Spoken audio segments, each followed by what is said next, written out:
And oh no, Rach is there. Okay. And Chantelle for some reason has blown up super big. Nice. So, I love it Chantelle is life. bigger than life. Now Rachel has shrunk. Okay, so this is off to a great start. Hello everyone. If you're watching for some bizarre reason, can you please let me know and let me know whether you can hear us? But we are live now with something that I've been wanting to do for a while, to get a bunch of people, a bunch of queens together to pick their brains, because I think in this case, 3 voices or 4 voices are better than one. But whilst I fiddle with the stream and make sure it is working, I'm going to get you guys to introduce yourself by saying your name. That would be a good start. You can say a title if you want to, and then maybe if you relate the story of how you and I first met, that might make for an interesting story. And Toast Girl is I love looking... that all of us just looked up like, Yeah. oh my goodness. Toast Girl is suddenly looking up going, oh, hang on. How? Okay, so I don't remember. put your I hand... was like, this was Put your hand up if you know the story of how you and I first met. All right, Ruby, can you please go first? Hello, everyone. My name is Ruby Adamson, and I'm Miss Australia International 2019. And Adrian and I's first meeting was at the Continents pageant, and I was the headshot photographer. And while I was waiting for the girls, because they were in makeup and hair and was taking a little bit of time. But while I was waiting for them, we started talking. And as I do, I go into my nerd phase where I talk about games. And Adrian was like, oh my God, a nerd. Wow. So that's basically where our friendship started. A fellow nerd, because That's of cute. course there's nothing stereotypical about an Asian being a nerd, is there? I mean, all I need is the glasses, which I would have, except I had LASIK surgery. Okay, so yeah, Ruby, apart from being a queen, is also the photographer. And interesting fact, when she goes into photography mode, she goes completely photography. There's no makeup, face, or anything. Yeah, pretty much. It's just I'm here to do a job, and it's not about me. So Oh, and Ruby, what is the name of your photography business? my photography and digital graphics design business is Little Sunshine Imagery. So if you need graphics designed because you are technologically illiterate and incapable, okay, we have 2 customers already. I don't believe either of you two, by the way, because Chantelle has a distinction of having her entire house wired up with Google. So if you ever send her a voice message saying... don't do it. But Chantelle didn't have a voice this week, and I sent her some voice messages jokingly thinking that it might be able to activate Google, and it actually worked. Which was life-saving at the time, but now scary, so don't do it. And then I sent her one to turn them off, and she played them and it turned it off. So then she went back up to the original one to turn it back on, which was hilarious. And Rachel just said to stop because she was dying. But anyway, speaking of Rachel, who forever shall be known as Toast Girl. Yes, Queen. So, Yes, queen. Rachel, your name, which shouldn't be too difficult given that I've used it several times. Your title, if you wish, Yes. and then how you and I first met. Okay, so my name's Rachel Gallagher. I'm Miss Australia Regency International 2019. And Adrian, did I meet you first face-to-face at Continents as well? Yeah, I think so, like in the lobby. And I think we just had some sort of weird conversation, then I walked away, which is standard for me. What, hang on, there's another option? I thought weird was the only option. Oh, no. Yeah, it is the only option. That's true, yeah. I remember I kept making fun of you because of the way you stood, because your feet are always, being the dancer that you are, your feet are always like this. They're always crossed like this. Yeah, it's weird. So it's weird. if you imagine a licorice twist, you guys watching at home, and it goes round and around and around and around. That's how Rachel's legs go. They go round and around and around and around. True. Okay. And then our special guest, whose webcam is the clearest, whose house is the smartest, and given the lighting, crown is the sparkliest. Chantelle O'Donohoe, can you go? Go. Cool. I am currently your reigning Miss Charity Australia. And I believe that I know that we first started talking through one of my Continents friends, Louise, but did we actually meet at Continents, or we met before that, right? Yes, there's a photo of us at Continents, so we definitely met at Continents. Yes. I know that we met at Continents, but did we meet before that? I don't think so. I know we spoke, but I wasn't sure if we met yet. Yeah, cool. Okay, well, let's all go with Continents then. And we got a photo together and it was amazing, and it's a cherished memory of mine. Oh. Oh, that's so cute. You know you're on a Pageant podcast when you say something nice and everyone simultaneously goes, "Aw." Yeah. Aw.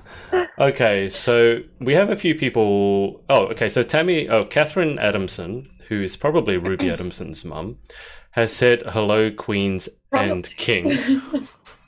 I told you I didn't want to take this seriously. So hello, Queens and King. Tammy Lynette has said amazing photographer at that, which I'm imagining is Ruby. It's certainly not myself.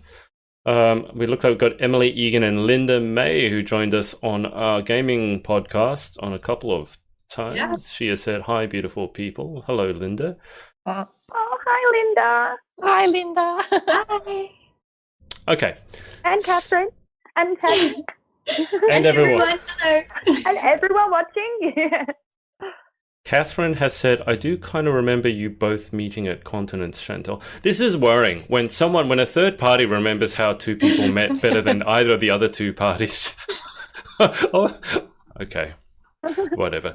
But we are going to get going here. And as I said, the reason I wanted to do this was to get people together to talk about pageantry issues, because I'm up to interview 42 now. So at 7 p.m. today, that'll be number 43.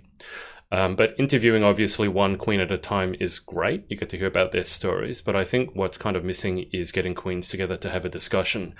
Like we did, if anyone saw the podcast that we did where we had Sarah Copeland, who has since become a queen, and our dear friend Maddie May, who is always has been and always will be a queen. But that was our first one, but that was in person. And we decided it'd be easier to go online, so we don't need to actually get together. And Ruby and Catherine live in the middle of nowhere. I know, because I've been there several times. Yes. Yeah. And this way we'd be able to take your questions. But what I thought we'd do is each week discuss an issue to do with pageantry. And each week we'd have a special guest on, just so we can rotate, so that Rachel and Ruby don't get sick of one another and don't get sick of me. Wow, that's really I never get sick of you guys. What are you talking about? Yes. It's coming. Don't worry. It's coming. So the topic loosely for this week is transparency, which was relayed to me. I'll fill Rachel, Ruby, and Chantelle in.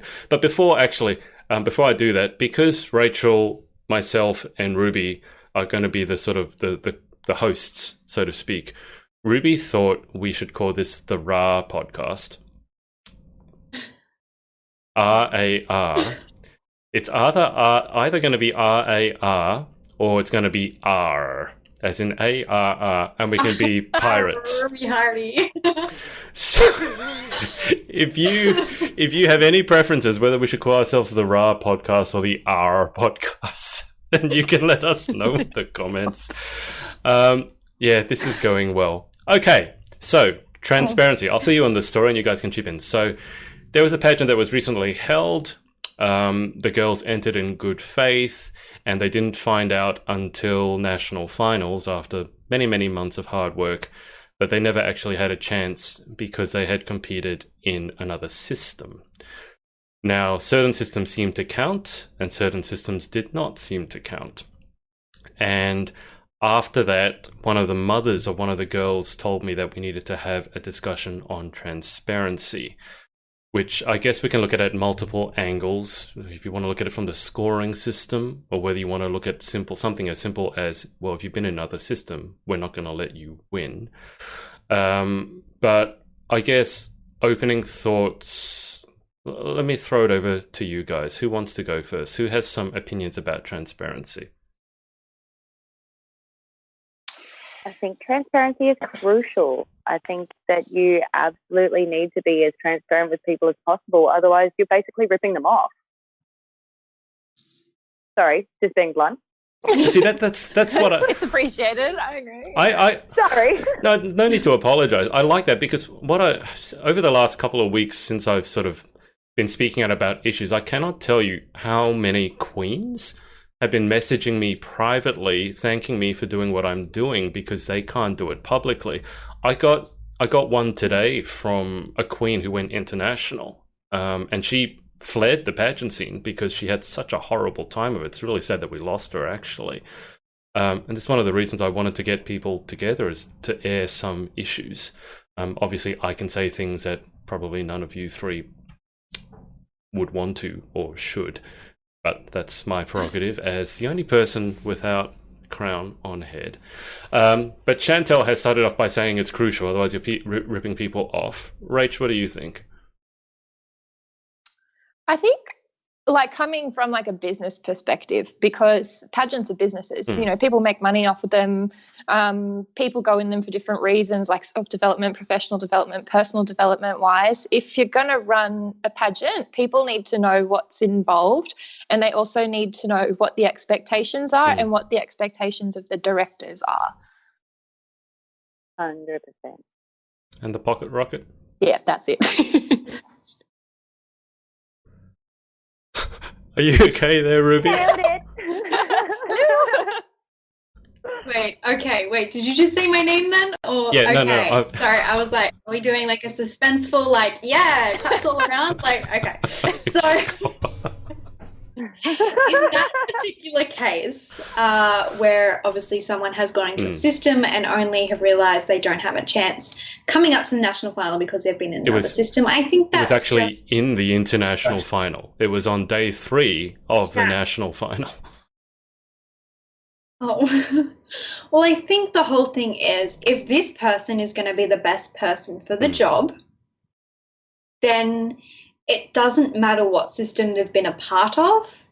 It doesn't really matter about their past, obviously, depending if it's inappropriate, then yes, that's something you should look into. But especially in the pageant scene, if this person is the best person for the job, then they deserve to win on the night.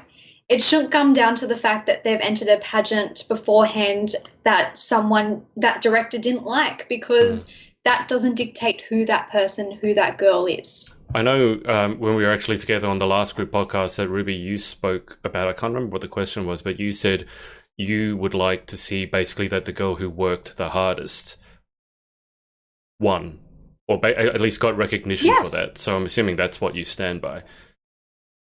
Yeah, well, I mean, there's so many times where a girl will win a title and then that's it. You don't see anything from her because the title was the only thing that actually meant anything to her.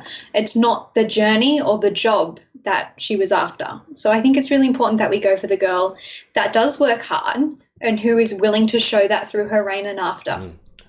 Well said. Shirley Hall has said, you guys make me miss pageantry. I don't know Shirley. Does anyone know Shirley? Flynn, over here. I don't know. Maybe I think I've heard the name before, but I don't know you, Shirley. Hi. Well, now you do, virtually. Now I do. Sort of. Let's hone in on this whole people winning titles and then doing nothing with them, because someone else posted that as well. Can we just discuss what can we do to make sure that the queens who actually deserve the title most win it? And when I say most, I'm biased. So I'm going to say the queen that will actually, for the whole year of her reign, treat that reign as a job, as the title as a job, and go and keep doing things and not just stop. Maybe she goes internationally, then she comes back, and we look at their social feed after the pageant's over, and it goes from all pageant and service photos to bikini, or glam shot, and there's nothing mentioned about the title afterwards. What do you guys think that we can actually do about that, or what directors could do about that? I reckon that when you win, even when you're in the pageant, you should really have a plan for what you want to do. And that's why you should be picked. I think that you should be able to present a plan for what you would do for that year, even if it's just some ideas or something like that. And your director really should be working with you in order to execute that plan in the best way possible. It's a really good idea. I don't think I've ever heard that idea before. I totally agree, but I don't know if all directors are up for that job. Being brutally honest, I'm sorry. Guess I'm going to be that person today. Oh no! I've been that. I've been that person for the last 2 weeks. So have I. Oh yeah. I copped a lot for it, so I guess I'm actually over it now now. saying that you're the reason that I copped it for the last 2 weeks. That's right. Yeah, I started that. All because I voiced my opinion. But that's okay. Today, let's just let it all out. But yeah, I don't think that all directors are up for that. And I don't think that all directors are actually wanting a queen that wants to do more. Then what do they want? That's the question. What do they want from someone winning a pageant? Well,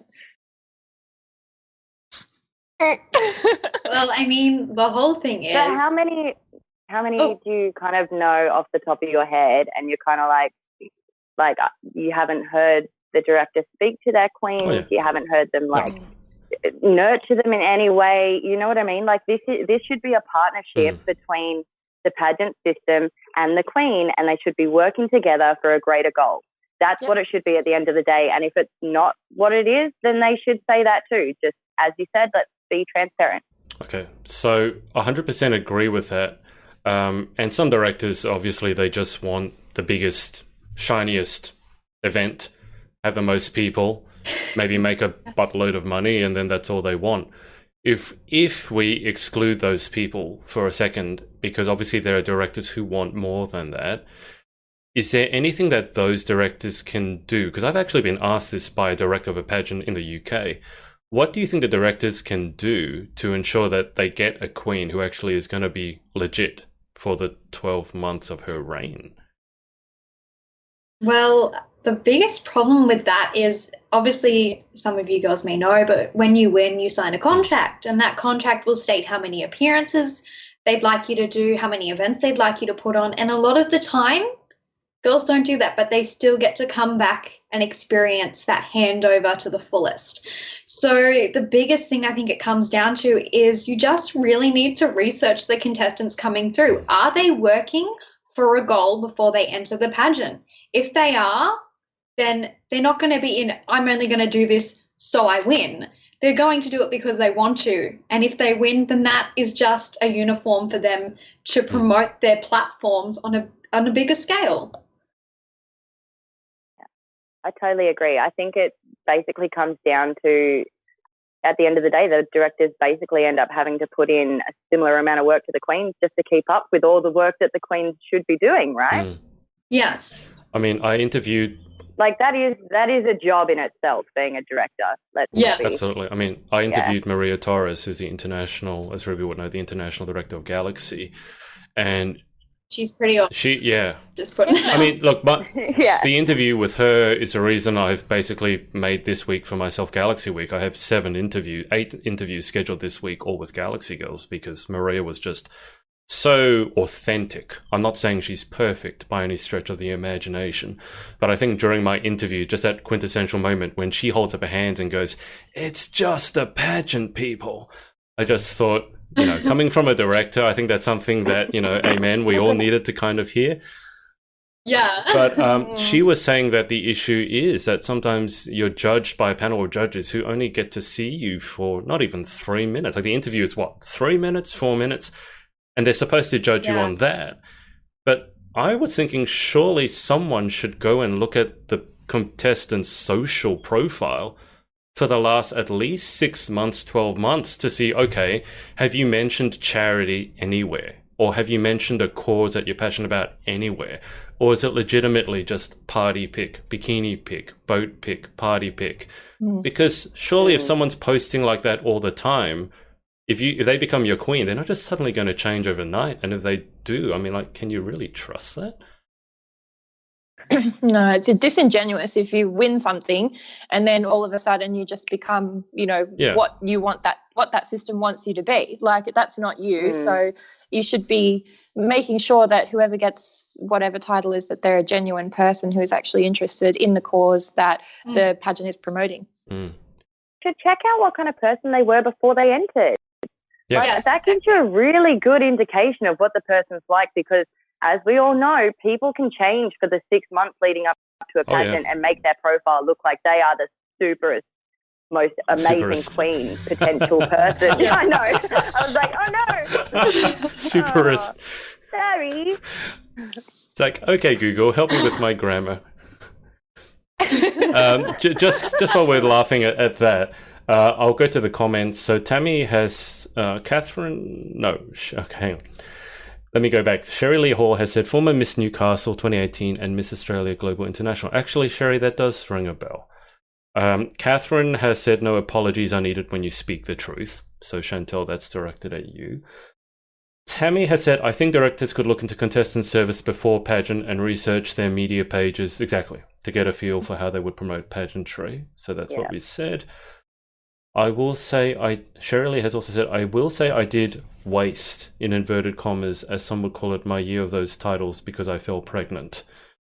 So I will always put in effort when I won my I think in the scheme of... but that's kind of fair. We are women and that's going to happen and you move on with life. That's totally fine. I don't think any of us are going to say that we have a problem with you becoming pregnant and then making that child a priority. I don't think we're going that far.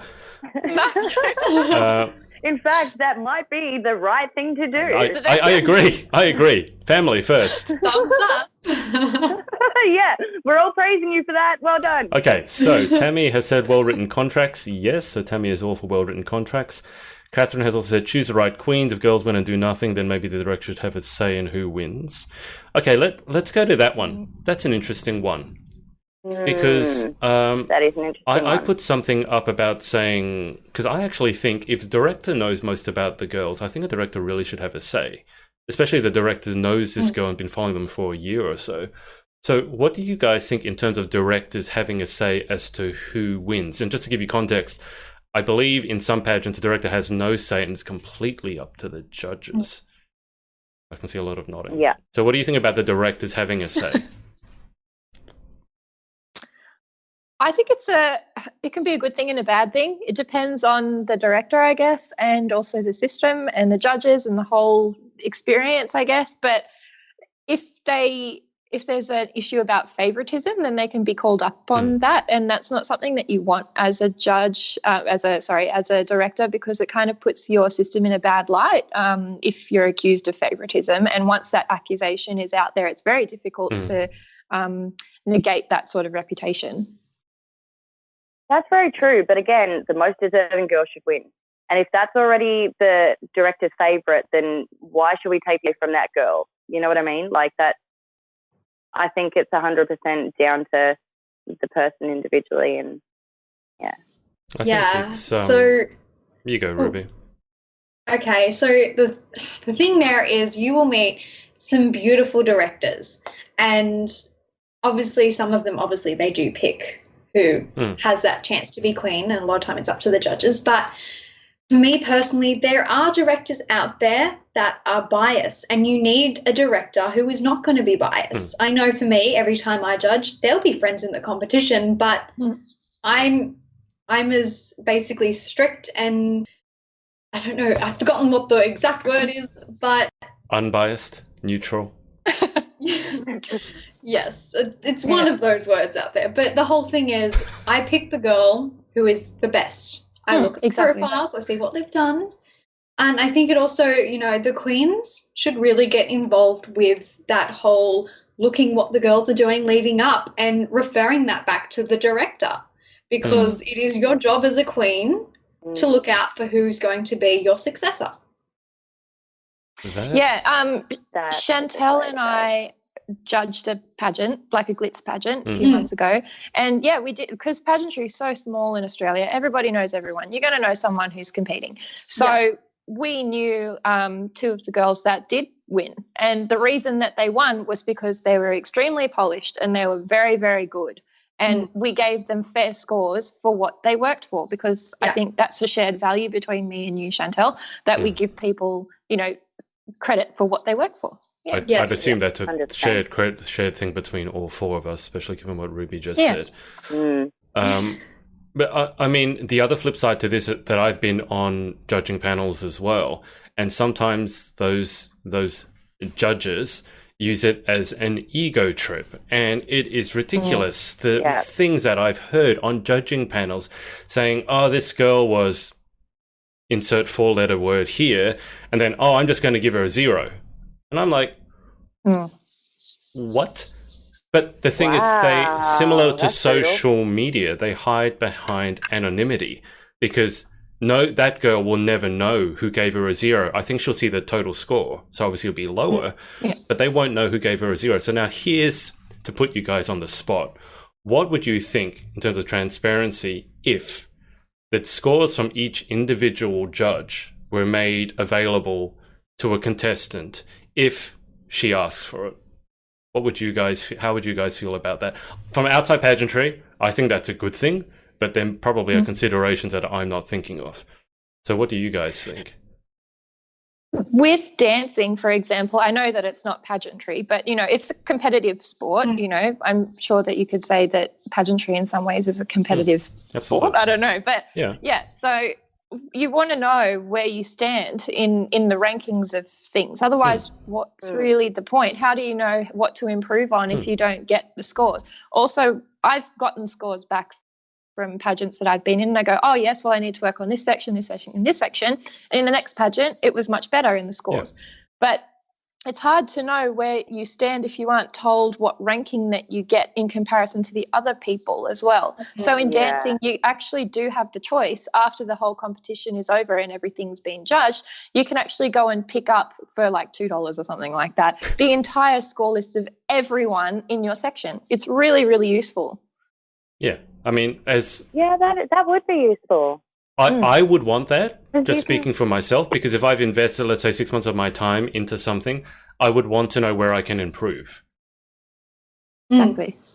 So, Chantelle and Ruby, what do you think about the whole ultra-transparent thing? Is it too far, or what do you think?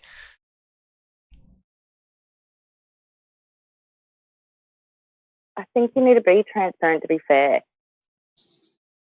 To keep the system above board, to keep it like legitimate, you kind of need to be as transparent as possible. Like I think that was a great idea, Rachel, being able to have all of the scoring, because even when you're seeing the other girls on stage, you know when they're like smashing it and you see these amazing moves. Wow, I wonder what kind of score that ends up with, because she nailed that. You know what I mean? Yes. And so you kind of can compare your score to that, so you can see how far below you were and how much you can make up to get back to that level or whatnot.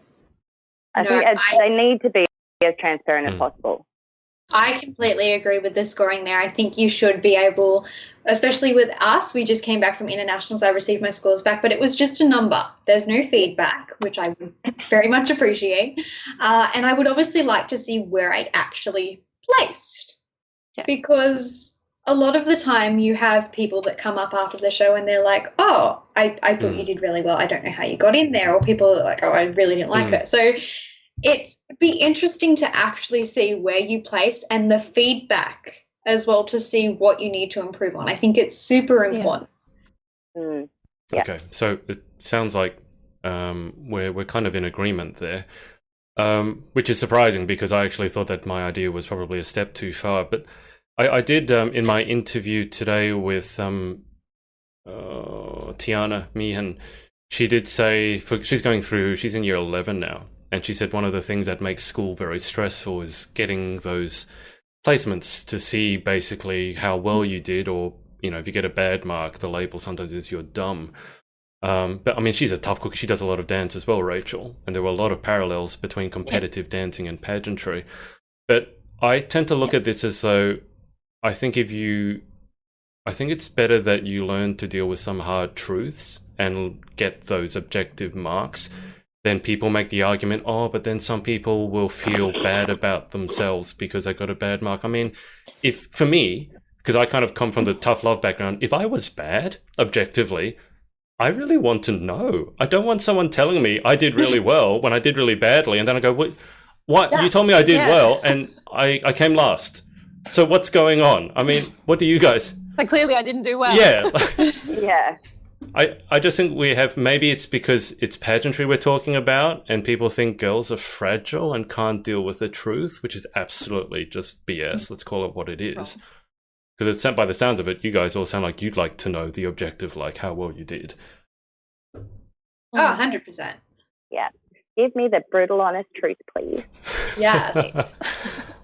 And if you can't handle the truth, then you're in the wrong background. Yeah. I'm sorry. Yeah. And Yeah. the thing is as well, like a lot of people from pageantry, they go into modeling, they go into acting, they go into lots of different types of entertainment industry. And the entertainment industry is brutal. Like It is. you're going to Oh, yeah. get feedback whether you want it or not. So you better practice now getting a little bit of feedback, because at the end of the day, if you walk into an audition and someone doesn't want to see you, they'll just be like, next, bye. And they won't tell you why.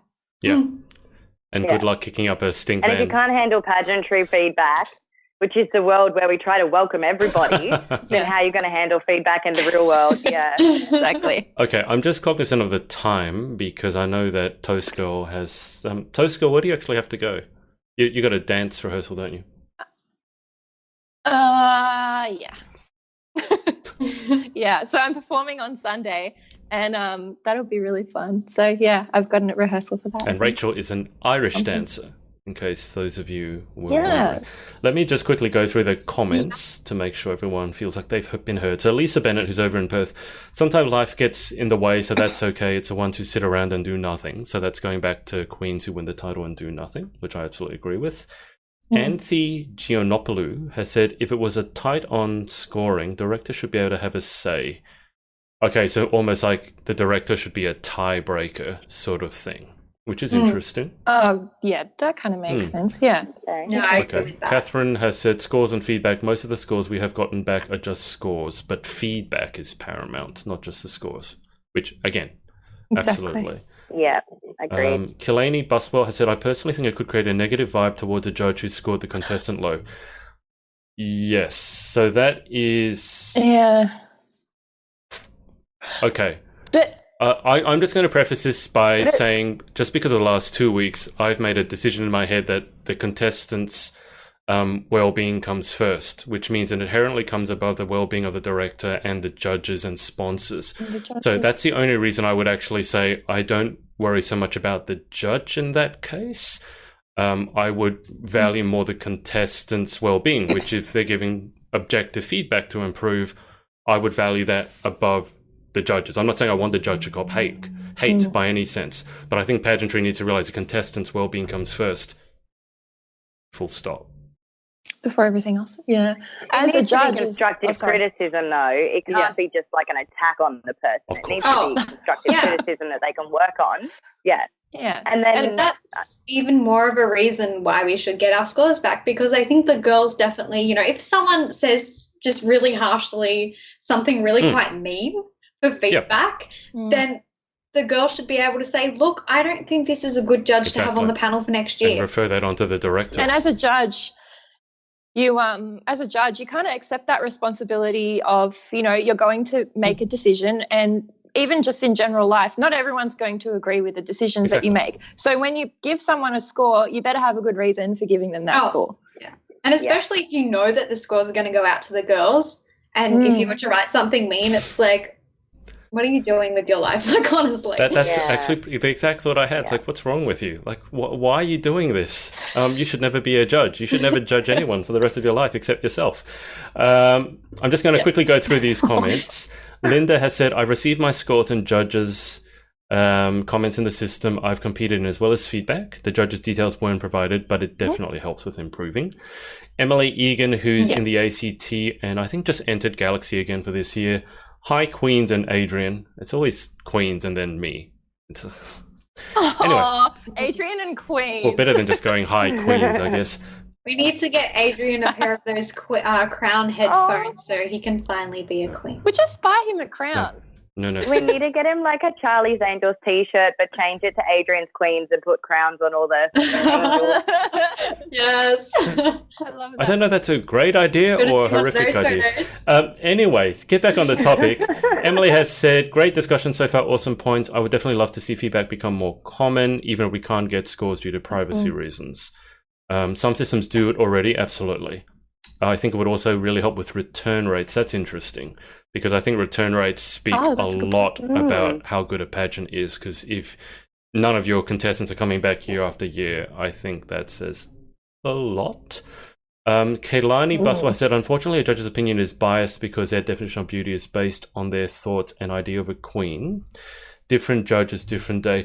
That, I guess, yeah, absolutely. There's an issue with no one's being completely objective, but I think Rachel actually asked Maria during my interview with her how she actually picked the judges, and Maria gave an answer which I really like, which is she gets her judges from inside pageantry and outside pageantry to deflect part of that. So absolutely, you can't ever be completely objective, but having a cross section of judges from inside and outside pageantry, I think minimizes that. But that's a valid concern.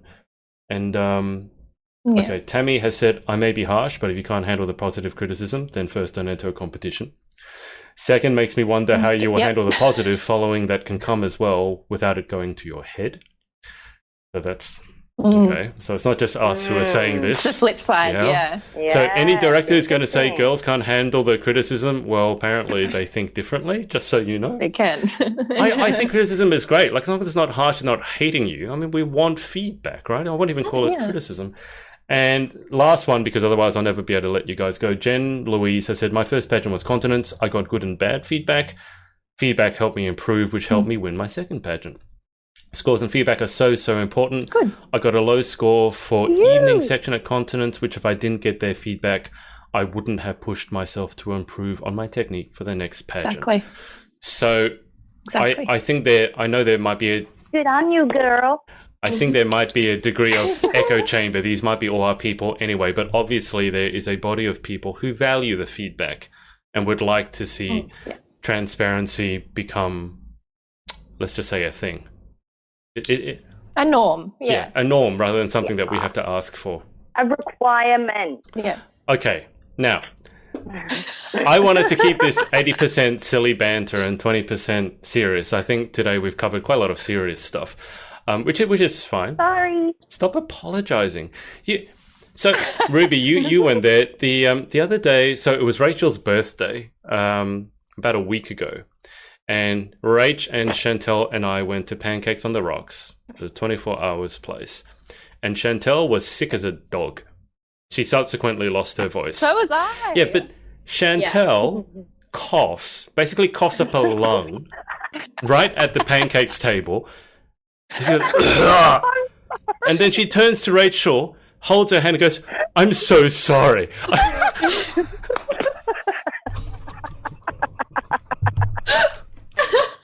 I've never seen anyone basically... Cough ever. It was the worst cough. Like, literally, lung comes up and then Chantelle goes, oh, I'm so sorry. Like, you're in hospital, okay? I'm just saying, like, you're in hospital and you're like on your deathbed, you're not gonna go, I'm sorry for dying. I'm like, so come on, sorry. honey. Chantelle, seriously, Chantelle would. I don't know how I got onto that, but that was hilarious.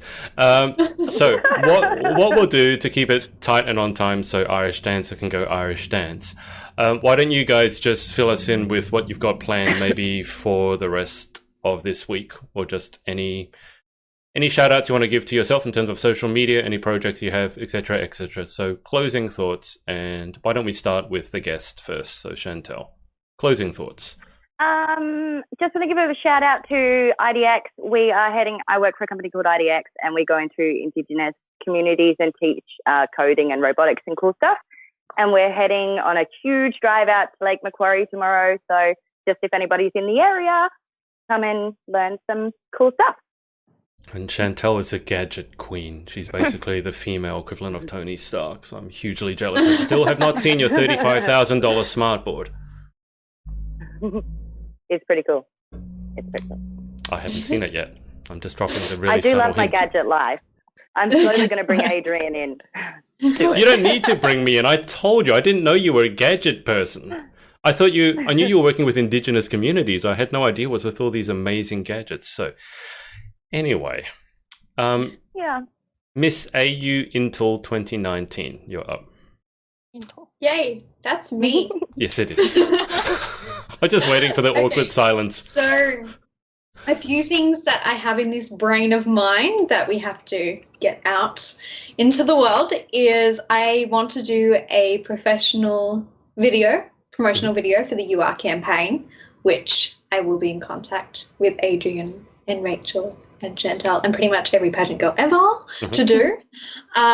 We have the Australian Golden Sash Awards coming up, which Chantelle was nominated, as was I, and a few of my lovely queenies. Unfortunately, You were nominated twice, which I got to say is really selfish of you. Hi. I'm joking, by the way. Rachel. Before anyone jumps in and goes, oh my god, you're such a horrible person, because that's what my life has been the last 2 weeks. That was a joke. Ruby, sorry, continue. but that's something I'm looking forward to, and just catching up with everyone's going to be awesome. I'm there for the photo opportunities, not really anything else, to be honest. And another thing that I am also looking into is actually providing mentoring and coaching, especially for the girls coming through to our system. But anyone who would like any coaching at all, I'd be happy to help out where I can. That is exciting news. Okay. Definitely let me know more about that. And that video, yes, absolutely, let's do that. I've got my lip syncing videos still to do, but I'll do that when I don't have 8 Galaxy interviews to do. Toast Girl? Oh, yes, me. That's me. People don't know the joke behind Toast Girl, though. I don't know if we should say it. Anyway. I can put the video Keep it up. secret. We're going to keep it secret. No, don't. We're not putting the video up. No way. Oh, gosh. God. The sad thing, Rach, that's not actually the worst video I have of you anymore. No. Called the polka dance. No. Yes, I love that. That's You're so funny. hurting my face. I'm sorry. Rach, so Too much closing thoughts for you, Rach. Oh, closing thoughts. Or closing remarks. Okay, so yes, closing remarks. Yeah, I reckon transparency is something definitely needs to be worked on. I'm all here for having the scores and everything. I think that'd be super useful, especially for me, like as someone who is new to pageantry. I've only been doing it for about 9 months, and there's lots of things that I want to work on, and I want to be told what I need to do in order to get better, because I don't want to just stay in pageantry. I want to like make it bigger and everything like that, and do lots of different things and branch out.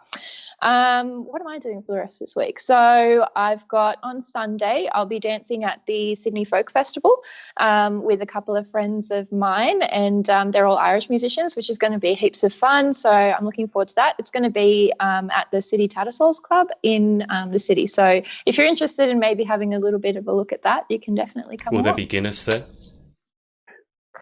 I don't know. I'm sure there will be. Really, Adrian? What? Really? Yes, really. He's obsessed. After the Rose of Tralee. And while you're in the area, head down to the Domain, because I'll be volunteering with the Cancer Council on Sunday, and we are setting up the Field of Hope with a whole bunch of daffodils. Oh, that's so cute. I love that. Chantelle, just Well, come on down then. just before we hang up, so 2 things. First off, Ruby, your mum has said you're getting darker and darker. She's not referring to your tan, but you have gone very... The lighting. I know, the lighting. Next time, it's a learning process, guys. Girl, you need to go to Kmart. They sell these $20 ring lights. That's what I'm using right now. It works really well. It does Okay. work really Yes. well. And Chantelle, just quickly. I'm using $15 lamps from Kmart also. Chantelle, your setup Yes, looks Kmart absolutely queens. awesome. But Chantelle, your health news that's public knowledge, right? So I actually haven't spoken about it with my daughter Don't worry about it yet. then. But yeah, but we're free, guys. We're good. Yeah. So that Yes, we won. that was the best news that I've had the last 2 weeks. So I'm going to let everyone go. Thank you for watching our first podcast, or listening back to it if you're actually listening to it as a podcast. I don't actually know why I'm calling it a podcast, but this thing seems to be called a podcast. If you have any other topics you would like us to tackle, can't guarantee you that we'll tackle it seriously, but we will tackle it. Or if you have any ideas for people that you would like to see guest, be our guest. Put our service Thank to you. the test. I forgot the rest of the lyrics. We are trying to keep this 20% serious and 80%. Chantelle's about to cough up another lung and then apologize by saying, "Oh, I'm so sorry." I'm holding back. We need to end quickly. Okay. I'm going to end the stream there. Obviously, I'm going to thank Rach, Ruby, and Chantelle for their time. And if you let us know whether you want us to call ourselves the Ra podcast or the R podcast, that'd be great. Okay, everyone. Let us know. A logo needs to be made, and I'm ready to do it. Everyone wave goodbye. Everyone synchronize your waves goodbye. There you go. Thanks, guys. Hey, it's Adrian. Thanks so much for listening to our podcast. Make sure to subscribe to get details of our new episodes as they drop. And connect with us on social at the Pageant Project. Speak to you next.